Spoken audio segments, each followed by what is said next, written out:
mom and dad got divorced. My mama, she was so miserable and so unhappy. She locked herself in her bedroom and she didn't come out for 6 years. And in my mom's bedroom, my mama, she had 3 TV sets like Elvis the King used to have.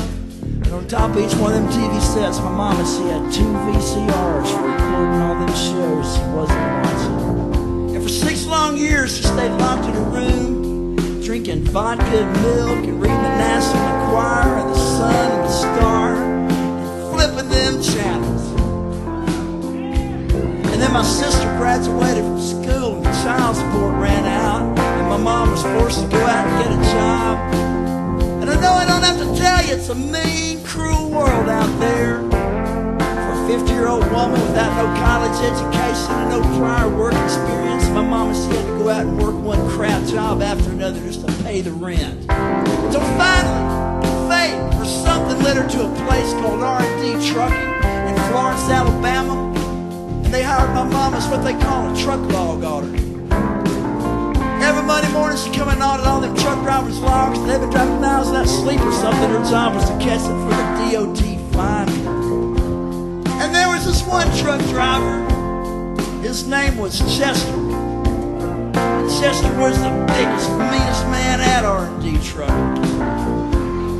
Chester weighed about 350 pounds of pure muscle and gut. Chester had the word Kim tattooed right there on his forearm. And legend has it, one night back in Vietnam, Chester killed 8 men in their sleep in order to escape from a POW camp. And now every Monday morning, my mama's having to call him into her office and bitch him out. So finally one day she just snaps and she goes completely off the deep end and she starts yelling at the top of her lungs and she says, Chester! Chester, every week you screw up your logs. You know I'm going to catch you. You know I'm going to call you in here and bitch at you. What gives? But Chester just looks my mama right square in the eye. And he said, Jan, it's because I'm in love with you. And I knew that the only way I'd ever get to talk to you was to screw up my logs, so you call me in here and bitch at me so sweet. 6 months later, to the day, my mama and Chester, they ran off to a tattoo studio. And he had Kim changed to Jan. And then they eloped to this place called Pigeon Forge, Tennessee. Some people think maybe I'm making that up, but we all know it's true. A place called Dollywood, and they got married there. And I just moved to Athens, Georgia, and I didn't have no money to buy him a present, so I wrote my mama this song. It's called 18 Wheels of Love. And normally I'd do it right now, but tonight I'm going to tell you the rest of the story.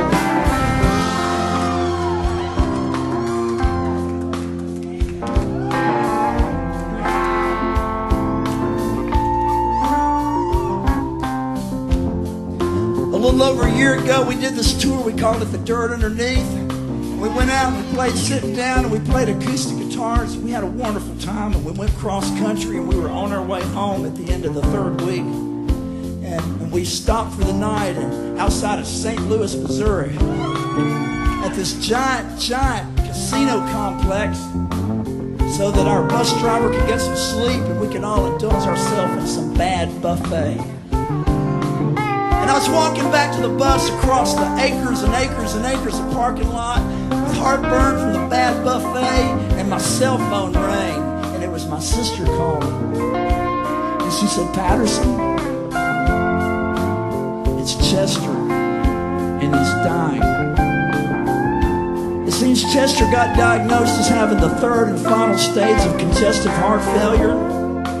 And they called the family in to say their last goodbyes. And his daughter was supposed to get married out in California, and he was supposed to give her away, and instead she had to fly in with the grandkids to say goodbye. And they all gathered around the hospital bed that they set up in the middle of the living room, and everybody was crying and so upset, and everybody said their last goodbyes. And they brought in the hospice nurse to take care of him because Mom wasn't able to do it all herself because he had gotten down to 125 pounds. And the skin was hanging off of his body like paper mache. And one day my mama was out buying groceries, and he was alone there in that hospital bed in the living room, just he and the hospice nurse. And he gathered up all his strength, and he pushed himself up off the bed, and he looked that hospice nurse right square in the eye.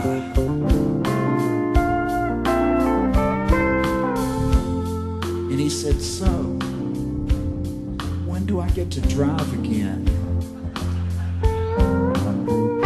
That hospice nurse, she'd been doing it for years, and she had calluses built up, but nonetheless, when he asked her that, tears welled up in her eyes and started rolling down her face. And she said, "Honey, don't you know who I am? I'm the hospice nurse. I'm who they call to bring in here to take care of you." And I mean, miracles can happen, but under the best of circumstances, you're not going to drive again. And we're going to flash forward to March of this year, and I was packing my suitcase to go out on the road with my band. We had a new record out. We were ready to go out and play a bunch of dates, and my cell phone rang, and it was my mama calling. And my mama and this little bitty dog they've got named Paris for some damn reason were on their way out to Stockton, California in an 18-wheel truck with Chester behind the wheel to go out and see the grandkids. And you think I make this up? I can never make this up. The song's called 18 Wheels of Love. And every word's true.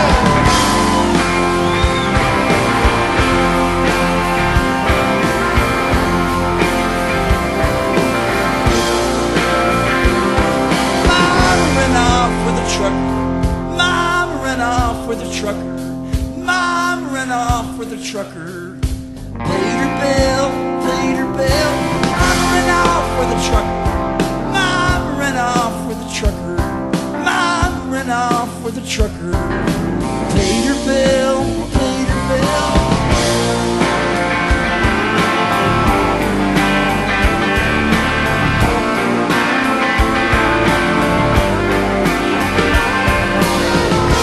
He's making her give life another stab.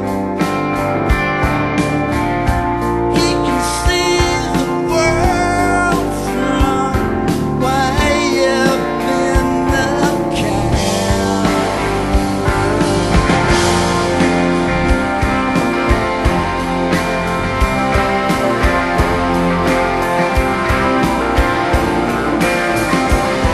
Mama ran off with a trucker. Mama ran off with a trucker. Mama ran off with a trucker.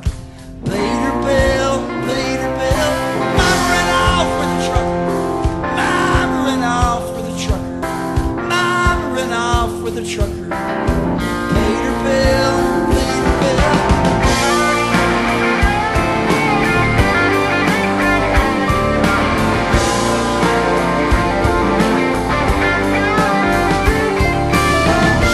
She can quit her job now, be his little bride. He can get a love go round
Thank y'all so much. It's been absolutely wonderful.